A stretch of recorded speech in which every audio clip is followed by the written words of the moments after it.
Bugün texnologiya deyəndə ağlımıza Microsoft, BYD, Google, Apple kimi şirkətlər gəlir. Bəs Azərbaycanın ən böyük şirkətləri hansılardır? Hansı şirkətlərimiz qlobal səviyyədə tanınır? Bəs Azərbaycanda neft qutarsa nə baş verər? Azərbaycan niyə görə qlobal texnologiya şirkətləri yarada bilmir? Bu videomuzda bu sualların hamısına bir cavab tapmağa çalışacağıq.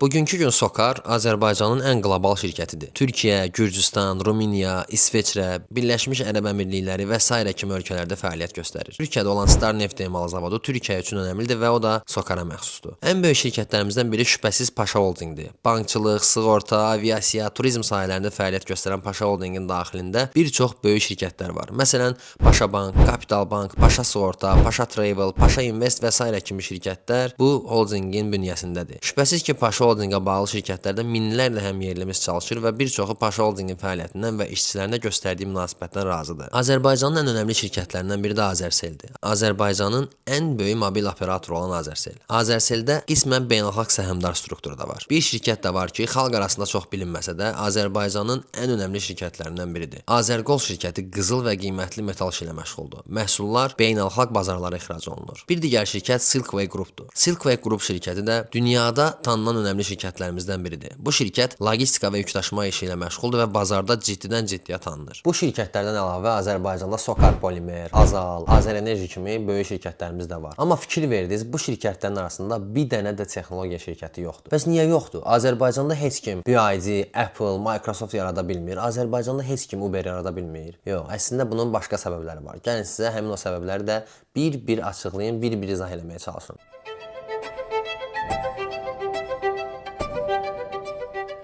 Bu mövzu önəmli və aktualdır. Ümumiyyətlə texnologiya şirkəti deyəndə nəyə nəzərdə tuturam? Məsələn, hər gün istifadə elədiyin Google, həyatının yarısına çevrilən Apple, evdə istifadə elədiyin Samsung, bunların hamısı texnologiya şirkətidir. Azərbaycanda niyə görə Uber-in elədiyini heç kim eləyə bilmir? Niyə görə kiminsə ağlına gəlmir ki, mən taksiyə sifariş yönləndirim və oradan komissiya alım və bunu özümün heç bir taksisi olmadan eləyim? Bunun əsas səbəblərindən biri budur ki, Azərbaycan iqtisadiyyatı neftə həddindən artıq çox bağlıdır. Azərbaycan iqtisadiyyatı uzun illərdir neft və qaz sektorunun üzərində qurulub. Çünki neft sürətli gəlir gətirir, risk azdır, dövlət üçün rahat gəlir mənbəyidir. Texnologiya isə uzun müddətli investisiya tələb eləyir.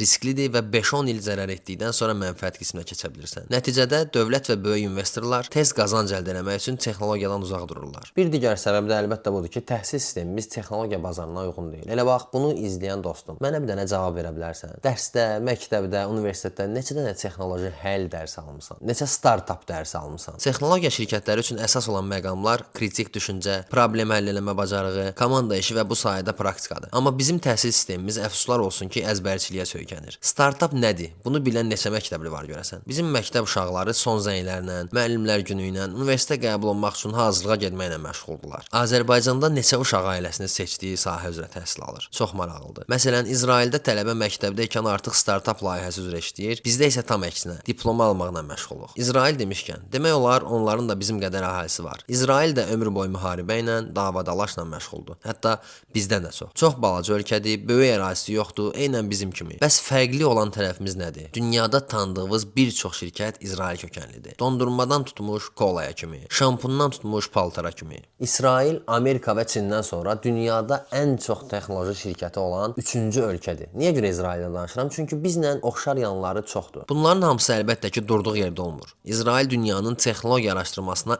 ən çox pul ayıran ölkəsidir. Özü də Çinlə, Amerika ilə bir tutmayın İsraili. Onlarla yarışır, amma cəmi 9 milyon əhalisi var. Əlbəttə hər şeydə dövlətdən gözləmək olmaz. Məsəl üçün İsrail əhalisi hansısa startup layihəsinə dəstək vermək üçün ürəkləri gedir. Yəni kimsə nəsə layihə, nəsə biznes, nəsə iş ortaya qoyanda, digər vətəndaşlar, onun dostu, tanışı hamısı həmin o biznesə, həmin o startupa dəstək olmaq üçün əllərindən gələni eləyirlər. Oradan nəsə alırlar, oradan nəsə pay alırlar, oradan nəsə dəstək göstərirlər. Amma Azərbaycanda kiməsə hansısa biznes fikri danışanda, hansısa işindən, hansısa xəyalından danışanda həmin işin niyə tutmayacağına bağlı bütün təfərrüatları sənə izah edirlər və sənin həvəsin elə orada da qırılır. Texnologiya şirkətlərinin olmamasının bir digər səbəbi də risk kapitalıdır. Belə desək, bu şirkətlərin yaranma prinsipi belədir. 10 şirkət açılır, 9-u batır, amma biri qlobala çıxır. Azərbaycanda amma batma qorxusu çox başqa səviyyədədir. İnvestorlar daşınmaz əmlaka daha çox üstünlük verir. Startapa pul qoymaq, pulu çölə atmaq kimi bir şeydir. Bir digər əsas səbəblərdən biri də Azərbaycandan olan beyin köçüdür. Yəni insanlar yüksək maaş üçün xarici ölkələrə ölkələrə getməyə üstün tuturlar və savadlı insanlarımız da ölkədən çıxıb getmiş olur. Danışdıqlarımdan belə başa düşürəm ki, biz startapları və texnoloji həlləri, texnologiyaları sevmirik.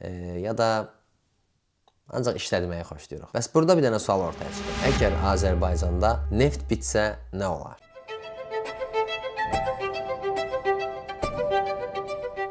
Azərbaycan uzun illərdir neft ölkəsi kimi tanınır. Neft bizim üçün hava, su kimi vacib elementlərdən biridir demək olar. İllərdir xalq arasında dedikodular gəzir. Neft bitir, neft bitəcək. Bəs doğrudan da neft bitsə nə baş verərdi? Dünya dəyişir, elektrik maşınları, neftə asılılığın azalması, yaşıl enerji dövrü gəlir. Hətta çox sürətlə gəlir. Sizcə Azərbaycan neftdən nə qədər asılıdır? Dövlət gəlirlərinin təxminən yarısı neftdən gəlir. İxracın 80-90% neft və neftə bağlı məhsullardır. Bu o deməkdir ki, neft büdcəni qoruyur, manatı saxlayır və sosial xərcləri maliyyələşdirir. Yəni neftin qiyməti aşağı düşən kimi bu ölkəmizdə dərhal hiss olunur. 2014-2015-ci illərdə neftin qiymətinin aşağı düşməsi ilə bir yerdə manat 2 dəfə devalvasiya oldu. Həmin ərəfədə nə şirkətlər, nə bizneslər, kimlər batdı. Qiymətlər qalxdı, alıcılıq gücü azaldı. Amma bu neftin kiçik bir təsiri idi. Neftdə yaşanacaq sərt düşüş Azərbaycanda sərt tədbirlərə gətirib çıxarda bilər. Bəs həmişə eşidirik ki, neft fondu var və fonda filan qədər pul transfer edildi, filan qədər pul göndərildi. Həmin fond sizcə bizi xilas eləyə bilər? Neft fondu olan Sofaz 10 milyardlarla dollar ehtiyac saxlayır və büdcəyə transfer edir. Amma bu bizə sadəcə vaxt qazandırır, daimi həll yolu deyil.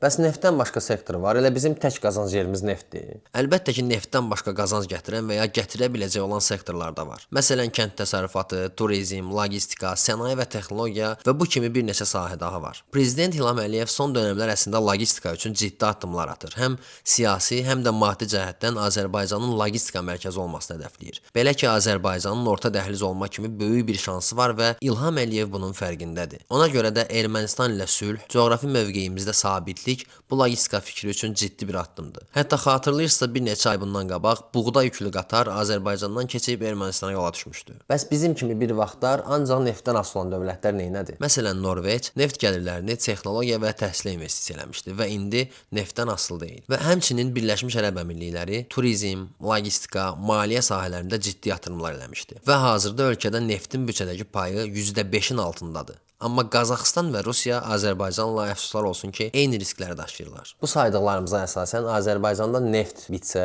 əlbəttə ki, Azərbaycan çökməyəcək. Amma ciddi bir geriləmə yaşayacaq. Əlbəttə ki, hər şeyi dövlətdən gözləmək olmaz. Küçədə maşından zibili hələ də yerə atan, hələ də ağzındakı tüpürcəyi ilə cəmaatın ortasında yerə tüpürən, dənizə gedəndən sonra dənizə elə bir bomba alan insanlarımız əfsuslar olsun ki, hələ də çoxdur. TikTokda coin dilənməklə asan gəlir yol seçən insanları başa düşürəm. Onlar bilirlər ki, buradan gəlir əldə edə bilərlər və bu yola əl atırlar. Bəs həmin insanları qidalandıran insanlara nə deməli? Yəni həmin insanları like edən, həmin insanların videolarına komment yazan, paylaşan, bir-birlərinə göndərən, hətta maddi qazanc verən insanlara nə deməli? Dostlar, dövrümüz süni intellekt dövrüdür. Yəni biz süni intellektdən dala qalmamalıyıq. Süni intellekti keçməliyik. Süni intellekti keçməyimizin bir yolu var. İnsani keyfiyyətlərimizi önə çıxarmaq. Yaddan çıxarmayın ki, mən eləməyə çalışdım, mən atdım amma olmadı deyən insanları görmə şansımız çox azdır. Bəhanələrə sığınmaqdansa elə indi yeni bacarıqlar öyrənmə vaxtıdır. Üzüm gülü yükümdə ağır, qara musiqi qara dalım, şamalara da yaxın.